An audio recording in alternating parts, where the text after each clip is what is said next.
we're all old enough here to remember when it was hard to find information. We all remember these weird things called yellow pages. We remember when you wanted to do research, you had to go to a library.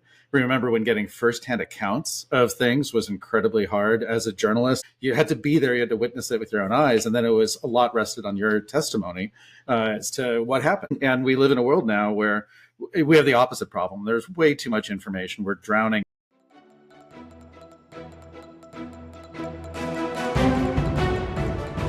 You're listening to CoinDesk's Money Reimagined with Michael Casey and Sheila Warren.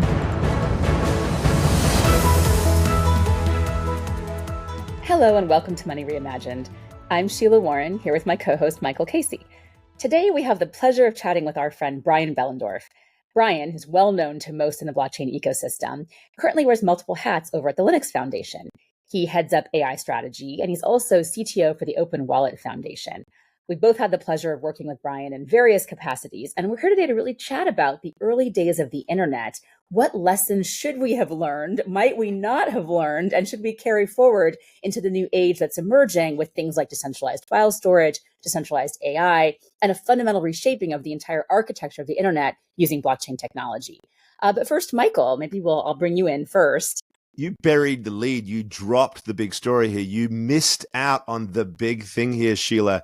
You and I, this podcast, in many respects, we owe to Brian Behlendorf. This is 100% true. This essentially because we were, don't cry, Brian. So true. We hatched this when we went to the famous Corona Ranch event in the middle of the early days of the COVID Corona pandemic. The Hyperledger in Phoenix, Arizona decided that the ideal place at that moment in time, just before we all went into lockdown, to hold your after party was a place called the Corona Ranch. And Sheila and I traveled together on the bus and laughed a lot about that experience and bonded. And then that ultimately led to... As it turns out, the last picture on my phone from before lockdown is of Michael and me standing in front of a sign, giggling like fools in front of the Corona Ranch sign.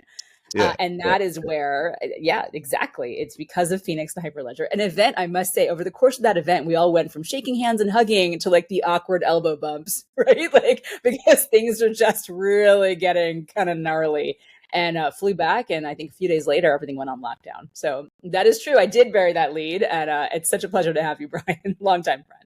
It's great to be here amongst old friends. So Brian, we both had the pleasure of hearing you tell many stories about the early days of the internet. Cookies comes to mind.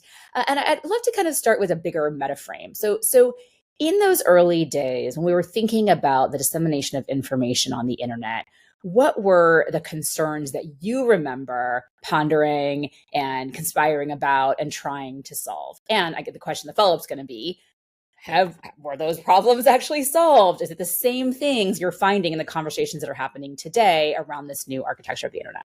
Not to get overly nostalgic about the past or whatever, or to go too far back, but I mean, we're all old enough here to remember when it was hard to find information. We all remember these weird things called yellow pages. We remember when you wanted to do research, you had to go to a library. We remember when getting firsthand accounts of things was incredibly hard. As a journalist, I'm sure you had to be there, you had to witness it with your own eyes. And then it was a lot rested on your testimony as to what happened, right? And we live in a world now where we have the opposite problem. There's way too much information. We're drowning in it. We don't know what to make sense of it. Don't know how to make sense of it. And so one of these challenges is really this echo writ large of the inflection point from when you used to like to get email from people you didn't know, because it's like, wow, you know about email too, to the opposite, which is now we have all sorts of like AI driven systems to keep spam from hitting our inboxes and lots of other walls and barriers. So a lot of the challenges we face today that we can attribute to the internet, I'd say, or to failures of design are actually more human challenges, are what happened when we decided it was a good idea to get us all much closer together and much higher bandwidth connections between all of us and have much more information around. And I don't know quite that we've, failed at anything so much as not succeeded yet. right? A lot of these are challenges that you could expect, I think, as you bring people closer together. But I'd say the other kind of thing that I'd say we got right early on in the internet, and then it kind of went away, was things were very decentralized by nature, right? People literally ran mail servers on their desktop computers, SMTV servers that could send emails to each other. When I launched Wired Magazine's first website, actually the first ad-supported website, Hotwired, my desktop machine at Wired was the production web server. It's a little, maybe that was because we were cheap, but it was also because the technologies allowed us to do that, right? And we've kind of slipped away from that into the convenience that's come from having centralized entities run a lot of things. And that's human nature. We want to outsource things, but we didn't think about it so much. I mean, we were happy kind of leaving things up to certain big entities because, look, certain big entities had this really high default reservoir of trust that they've been able to tap into and use whenever they've launched new products, and be able to, with a wink, say, just trust us, we'll keep your data safe. And that reservoir has been drained, right? That's where we need to rethink this approach, and I think go back to first principles about how do people form that trust. So I think a lot of the challenge before us now is how do we decentralize all the things, decentralize our communications grid, move away from things like X towards and Twitter towards things like Mastodon and other Fediverse solutions, move towards peer-to-peer payments more. The angle that we're working on at the Linux Foundation around digital identity has been very much about how do we move to a world of verifiable credentials, where your digital diploma, your driver's license, your formal government ID, that sort of thing, but also your informal membership cards or educational accomplishments or other things that people attest to about you can be held independent of who issued them and independent of some service provider like the maker of your phone, right? And this is key, we think, to unlocking a lot of digital sovereignty. And the good news is lots of governments are buying into this. They're backing this. The Europeans, in particular, somewhat tied to their rejection of big tech or whatever, but really they're realizing that for cross-border purposes, it doesn't make sense to be as tightly integrated as, say, Aadhaar is in India, or to do nothing on it like certain other governments have done, right? So that's good news. And on the AI front, I were the first wave of ChatGPT and other things, necessitated kind of big models and spending a lot of money by centralized entities that perhaps had benign, targets like OpenAI, the company.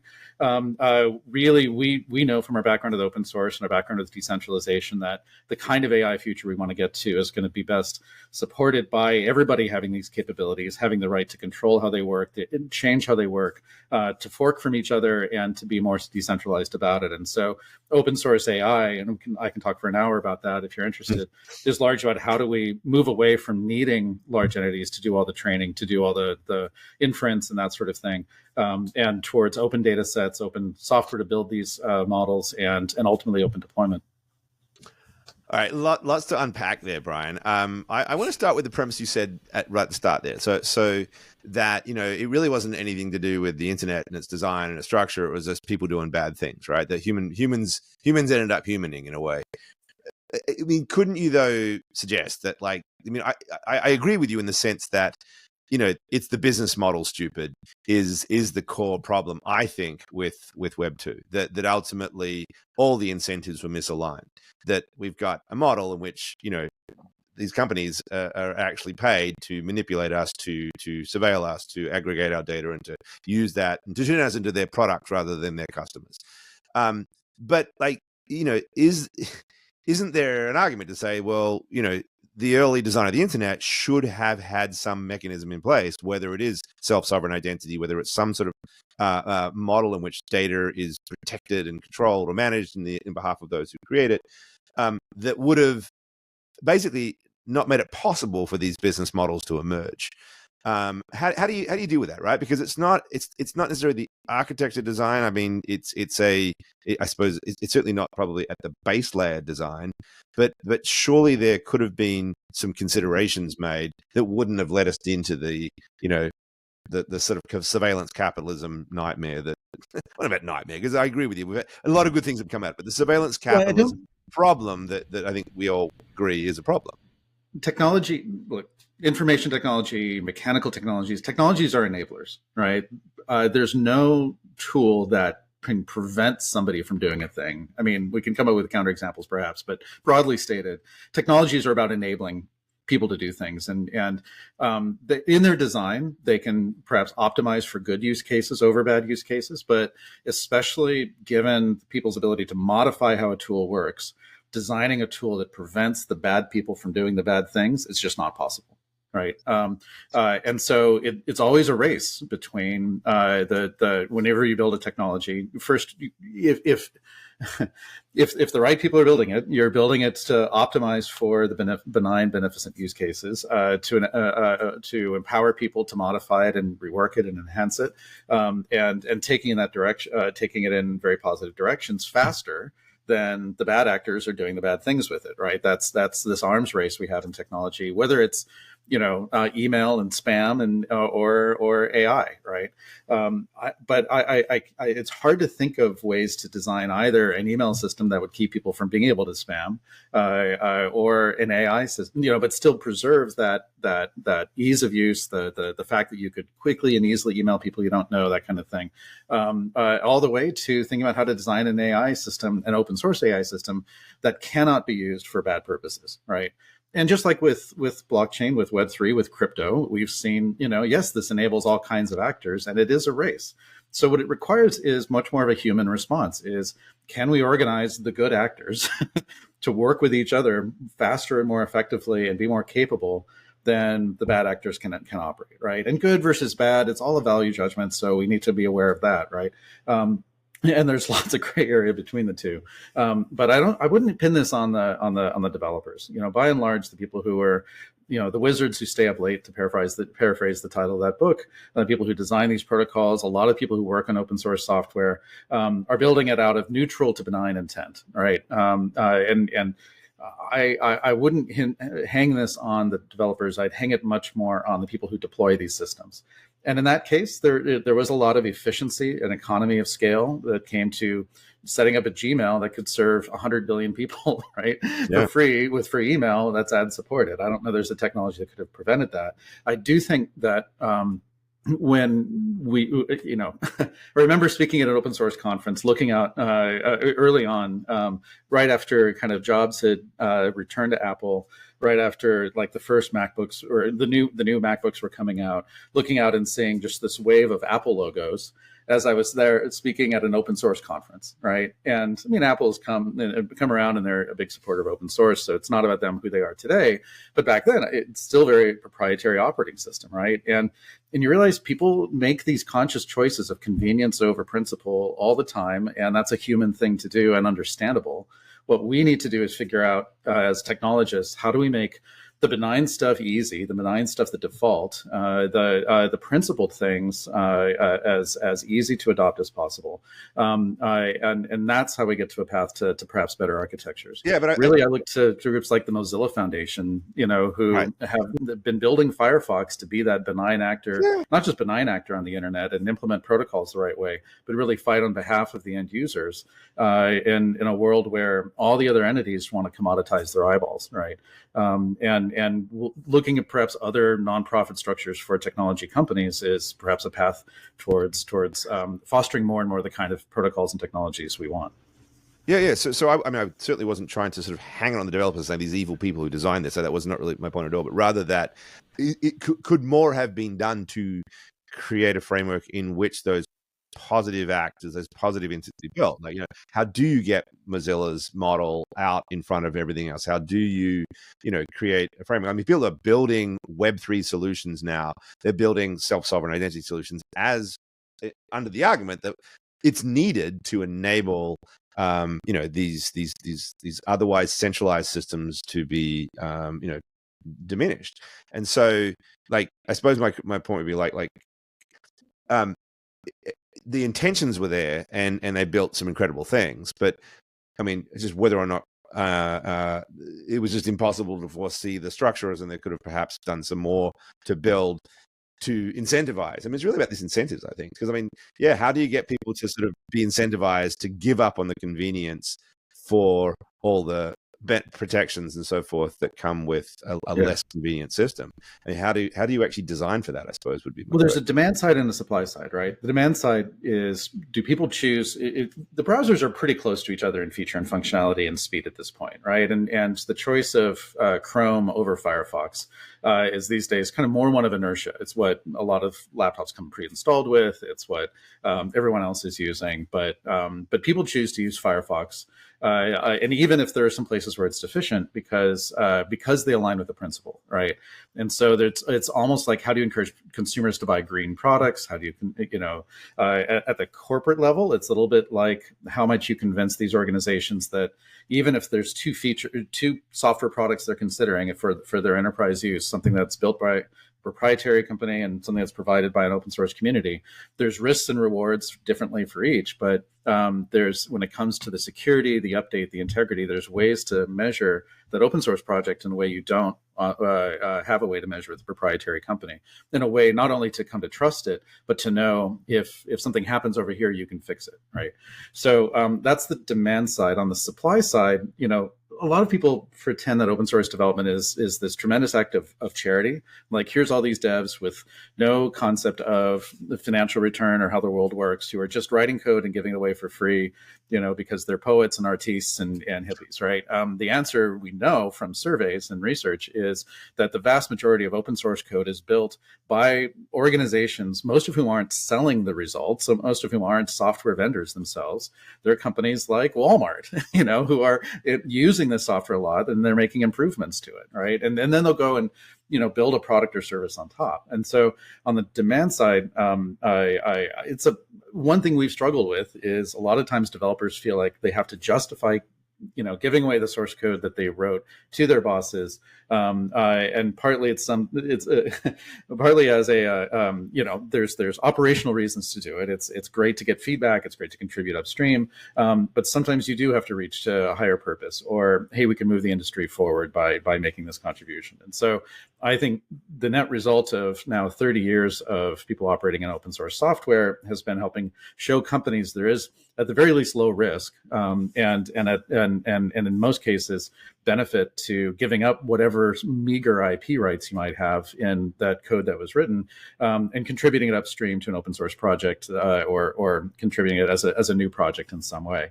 But that is always a very fragile hold, and in a time when interest rates are high, and people are more focused on laying off 5 people a week, 10 people a week to manage to a profit margin much more closely. It's harder to make that case. But there's this window of opportunity that has so far been able to allow us to build the dark matter of the software world. And whether that's a pattern that holds true for other kinds of open IP is something I think we can see. There's certainly other models like the Wikipedia and Project Gutenberg and all the CC licensed content in the Flickr Foundation now overseas, that sort of thing.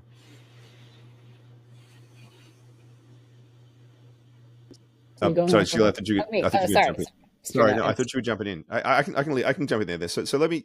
Okay, how do we translate this then into this open AI era then, Brian? Because it seems to me it's more than open. The way I would at least think about it, I think when you're saying open source here, maybe it's a broader concept of that. But either way, it's not just about whether the code is open. It's also access to data, right? And it strikes me that it's all very well that Facebook's Llama model is open source, but Facebook also has the advantage of having accumulated a massive amount, a trove of very detailed social behavioral information that is incredibly powerful for the sake of running its model. So how do we, what needs to happen to try to incentivize, to your point, the corporate and for-profit development of not just open source coding, but also open data access?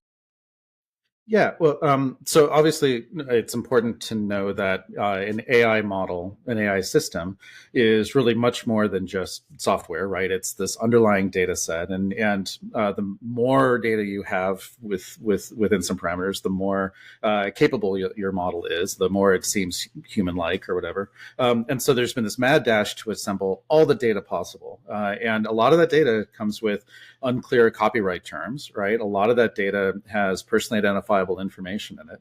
And in this way, it's different from open source code. open source code. You can share it widely. You don't care if it's public. Generally speaking, there's not PII in that, but you can't do that with some of the foundation models, but certainly specialized models in healthcare or finance or that kind of thing. So that's one way in which it's different than the way that we've been able to have the open source world be pretty decentralized. The second, obviously, is the high cost of training of these models.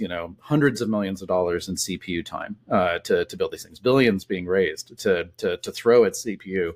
Now that Ethereum moved away from proof of work to proof of stake, now there's a bunch of GPUs available to do some of this work, but it's still really compute and cost intensive. So there's a couple of trends, though, that are going to help with this. One is we're going to see more and more open data that is actually open source licensed, and especially for the foundation models that just teach the basics of vocabulary, teach the basics of common sense, that aren't specialized in a certain domain. Things that start from, say, the data set of everything on the Wikipedia and everything in Project Gutenberg and everything in these other known corpuses are very much in the clear data sets. Those are continuing to grow. At the Linux Foundation, we have a big mapping project that is collecting lots of map data. That is also a source of open data for these kinds of models. And that trend line is going up. And at the same time, the software, which by and large is all open source code, but the software to build these models is getting better and better. And better meaning higher performance against a whole bunch of benchmarks for less and less data and less training, right? And so the software that was used to build the recent Meta Llama 3, for example, had much less data, but it was data that was but it was data that was annotated. And it was using training approaches that are much more sophisticated than what had been used for ChatGPT 2 and 3 and other kind of models out there. And so these trend lines are going to meet up. And I think what looks like an expensive amount of compute today, we'll see, an order of magnitude a year drop in the cost of that, perhaps more, just because of better algorithms. And I think we're going to get enough data to the point where something that rivals ChatGPT 4 based on 100% publicly licensable data is absolutely possible. So that's my optimistic take. What also is important to this is to do kind of what we did in the late 90s, where with open source, where in the late 90s you had free software, you had the Apache license, which looked like the BSD license. I don't want to go into a history lesson, but you had a lot of confusion in the market over what was actually a part of this movement. And a group of people said, let's take a definition that had been used for the Debian Debian free software guidelines. Let's take that, let's put a brand on it called open source and help people understand they can use this in the clear as long as it's using an approved open source license, right? So there's this kind of framework that allowed people to go, okay, this is trustworthy versus this other thing, which could be a rug pull down the road. And with AI models, one of the things that we've done at the Linux Foundation's AI and Data Foundation is work on something called the Model Openness Framework, the MOF, which we recently published as an archive paper.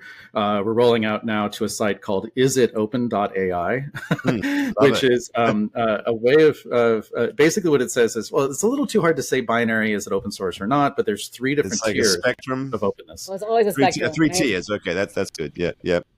So it tries to say there's three different degrees of openness that these models can have, because you might have something where the weights are open and the software to build it and the software doing RAG and kind of ongoing improvements is open, but the underlying data is not. But you should still be able to call that a certain degree of openness. So I won't go too deep into it, but if folks go to isitopen.ai, eventually we'll have a tool there to allow you to put a license basically on your model that will communicate to the world kind of the openness of your model in a standardized, consistent way.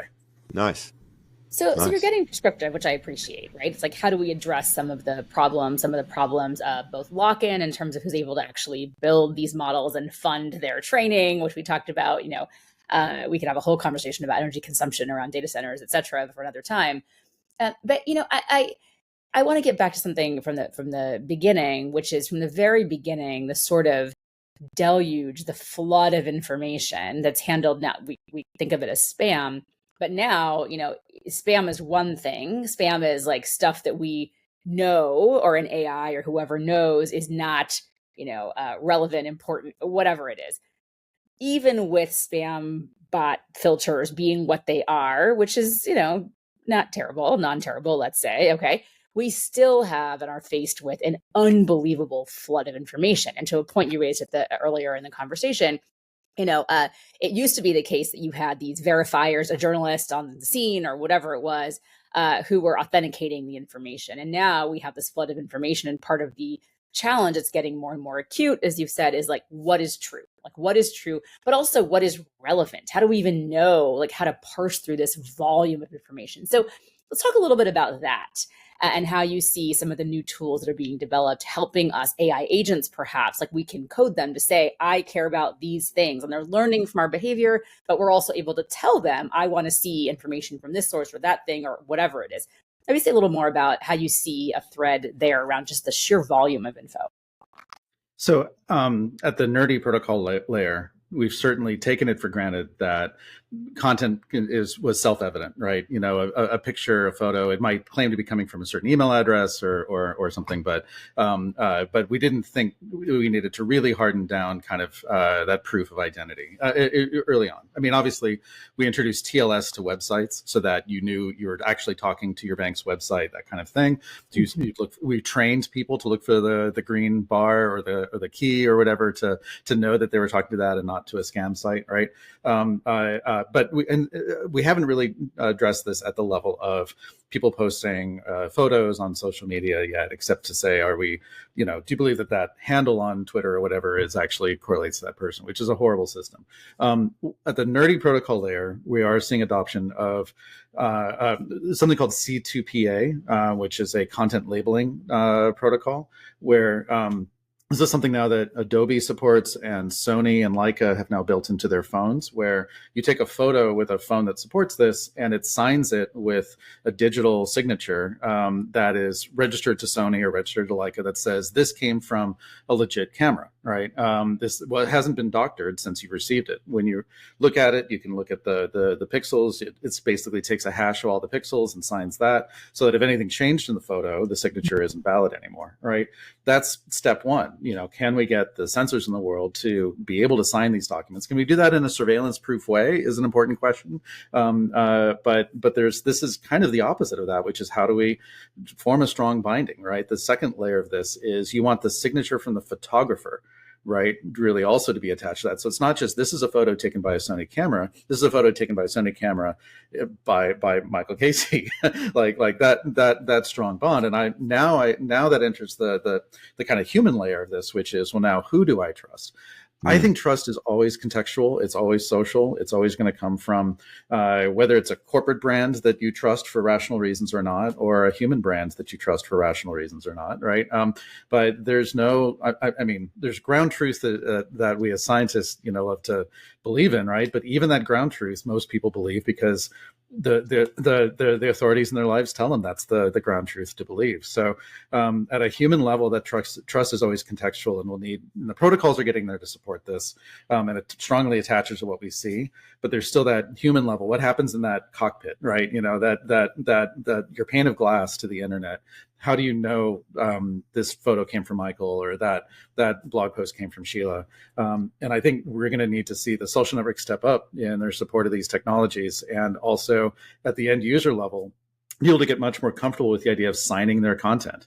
And I don't mean PGP and that kind of ancient technology, which I think didn't succeed mainly for user experience reasons, not so much because it was a bad idea, just no one implemented that well in the mail clients and that sort of thing.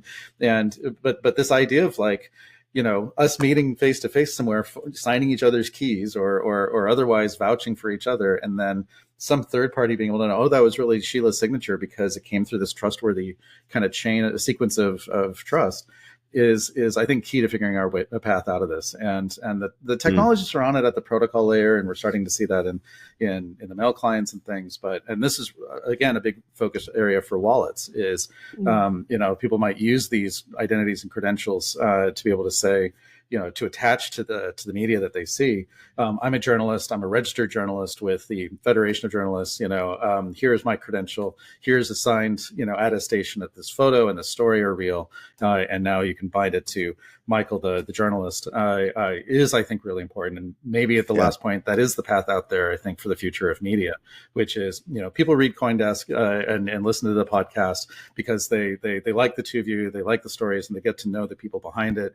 They might read The Economist, which doesn't have any bylines, right? But they know that The Economist as a brand is something that they can trust. And I find in the media that I pay for and support, even when I can read it for free, I'm paying for the future of that content. And I hope that I'm not alone in that. I certainly hope you're right, Brian, that we need you. We need you and your ilk.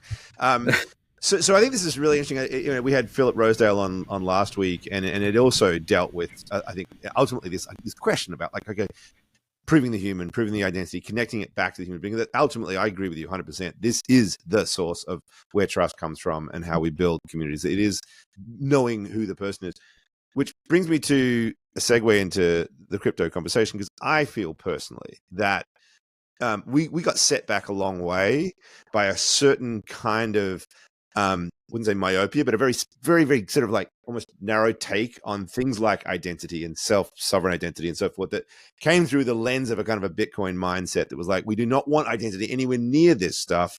And therefore so we didn't solve for it. And we just let this, this pseudonymous system emerge, which ultimately didn't protect anybody anyway, because it's all traceable. You've seen Edward Snowden basically saying it's do or die for Bitcoin. It's got to figure out how to, protect, privacy and identity.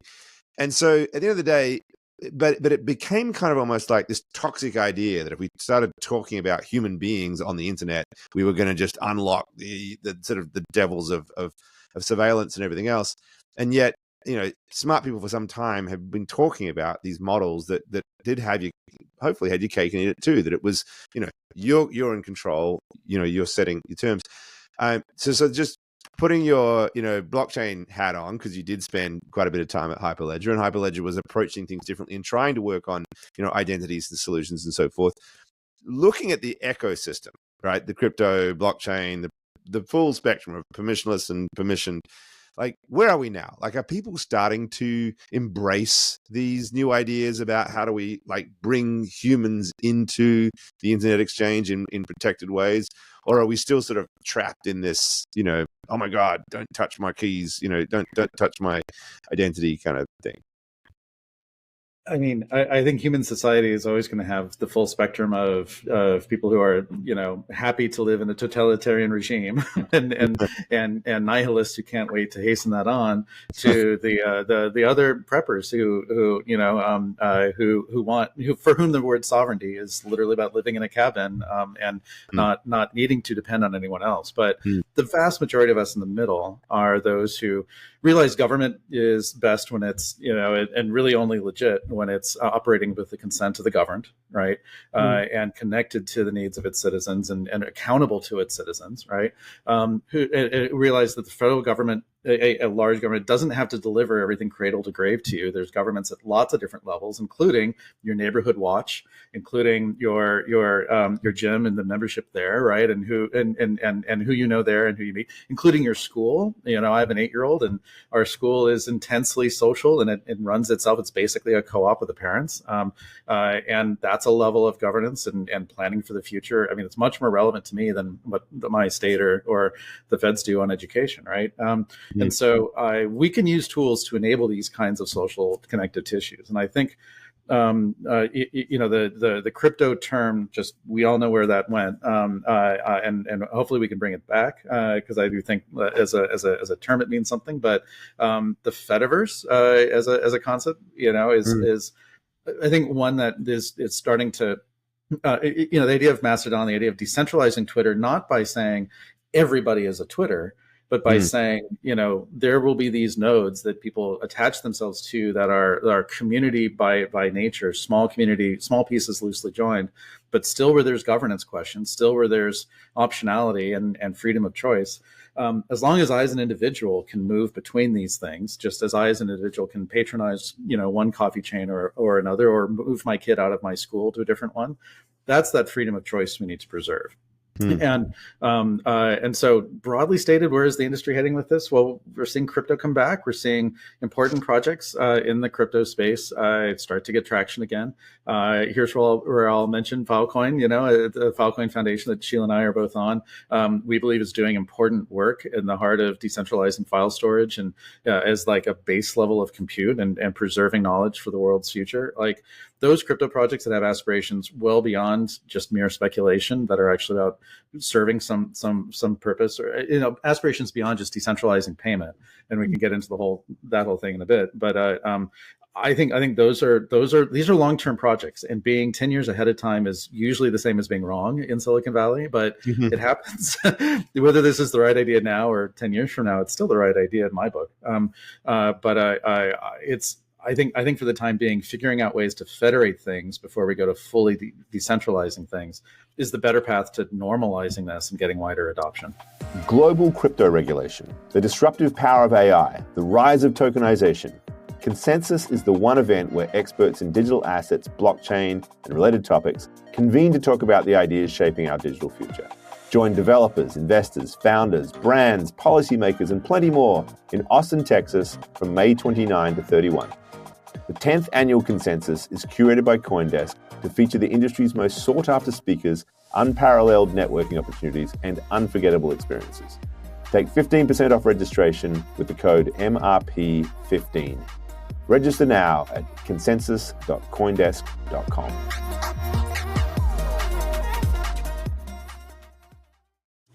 Look, I mean, I what I always take hope from is this idea that the arc of the moral universe and all of that, but also the idea that even though we are wrestling with some of the same problems that we've been wrestling with for decades, that we are always creating new technical solutions, new architectures, new governance models. We didn't really spend a ton of time on that, but new governance models, whether it's a federated system or whether it's voting with a token or whatever it is, different weighted systems that are meant to enhance accountability, enhance transparency, enhance legitimacy, enhance authenticity. And the goal of all of that, of course, is to enhance community ultimately, right? I think the fundamental premise philosophically behind the internet was not just the more rapid dissemination of information. It was, why is that interesting? Why is that important? It's because it enables people to come together in new and novel ways. And what I, again, take heart from is that most of what we are seeing, even though there's moments that are really about avarice and greed, pretty blatantly so, the trend is moving towards how do we engage in this new form of conversation in society where we know we can take for granted, again, to some extent, that we can trust what we see, that we can trust what we see on the internet. We know who it comes from, that there is that authentication and authenticity that comes back into our conversations as they continue to move more and more and more online. Other thing we didn't talk about, we could touch on briefly, is just metaverses, augmented reality, thinking about that, right? So notions that really began in a gaming context, and here we touched on this with Philip as well, although he'd be the first to say Second Life was not a game, never meant to be a game, leaving that aside. Some of these concepts that we saw, Ready Player One, like these ideas that are online engagements becoming more and more rich and more important to our own identities in the offline world, and that those are becoming more seamless. And as we see more advances in augmented realities, we see wearables become less clunky, and less distracting and distancing from, the quote real world outside. How do you see all of that coming together too? Maybe just a quick comment on things like metaverses, gaming, AR, wearables, things like this that both create and leverage data, right, in order to create an experience.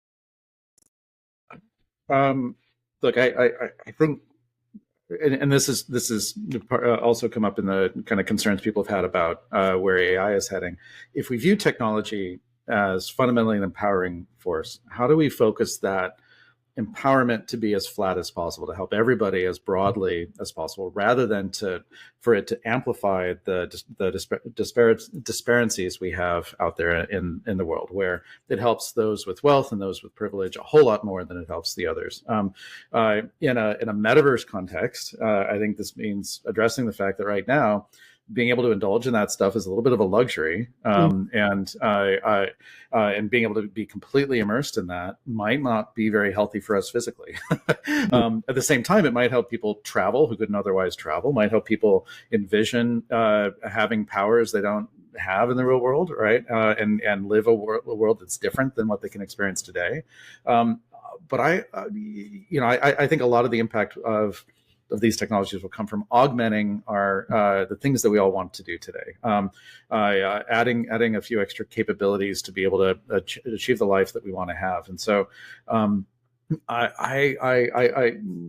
this is a hard topic for me to touch on. I am not sure exactly, because I myself don't spend a lot of time in something I'd call the metaverse, but I spend 12 hours a day staring at my screen, reading and consuming content, right, and trying to figure out how we make the world better. So, if it's a metaverse that is about this rich tapestry of information we built, video, audio, 3D experience, that kind of thing, all told, yes, more of it, please, in a way that makes us continue to be human and build upon our humanity, rather than think that it's something to either leave behind or something that we can't have. And it's a great point, right? Because you don't have to be immersed in a virtual world. We are talking to each other through a screen right now. We're not sitting in a room together, and there are elements.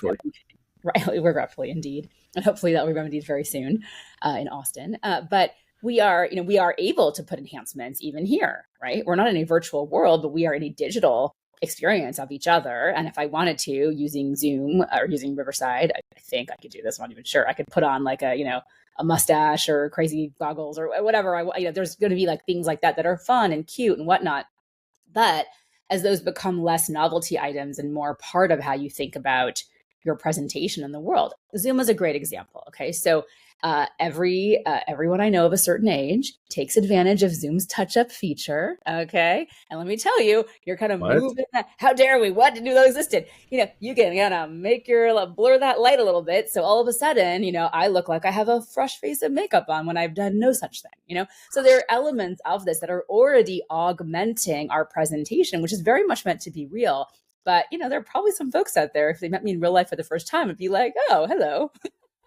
I like to think I look exactly the same, but there's elements like that. And it's something I've actually thought about consciously. How much am I using that toggle and why am I doing that? Why do I care? Why does it matter? Right. So it's already, even in something as innocuous as a Zoom call, it's playing into those kinds of insecurities or presentation moments that have nothing to do, to your point, with the metaverse.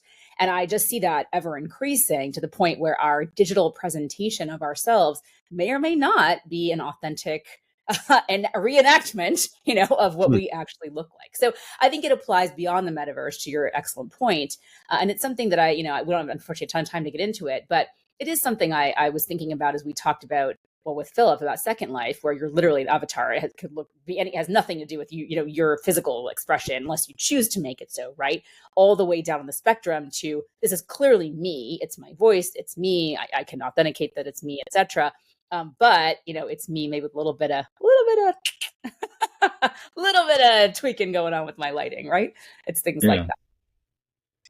I mean, tell me if this goes over time, but there's also, though, the richness that can come without a lot of that extra bells and whistles, right? In the early days of Apache software development, of the web server development, there was a guy named Alexei Kosut, who is a big contributor, lots of quality code. He was also really kind to people asking questions and helping them up the learning curve.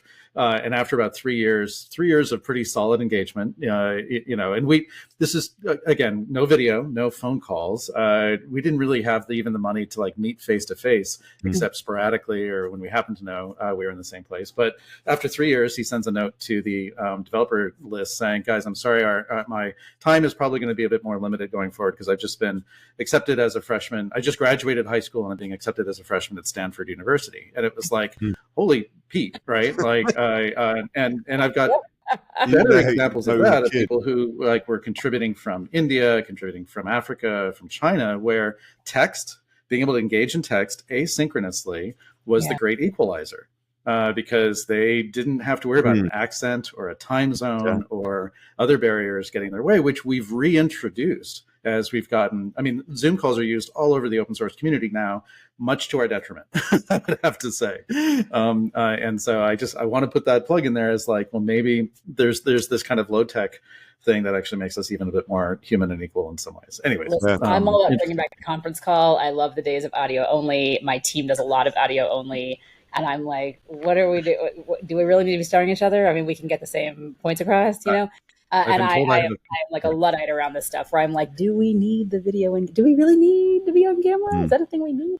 But I'm a minority. And I have a lot of friends who think I'm crazy for allowing my team to have a moment of their workday when they're not like on camera. And it has become the norm. And the pandemic, of course, hastened all of this, right? And took things that might have happened anyway and accelerated them to a degree that is a little nuts. All that being said, unfortunately, we have to wrap. But Brian, I mean, such a pleasure as always to chat with you. Thank you for sharing your wealth of insight with us. Looking forward to catching up.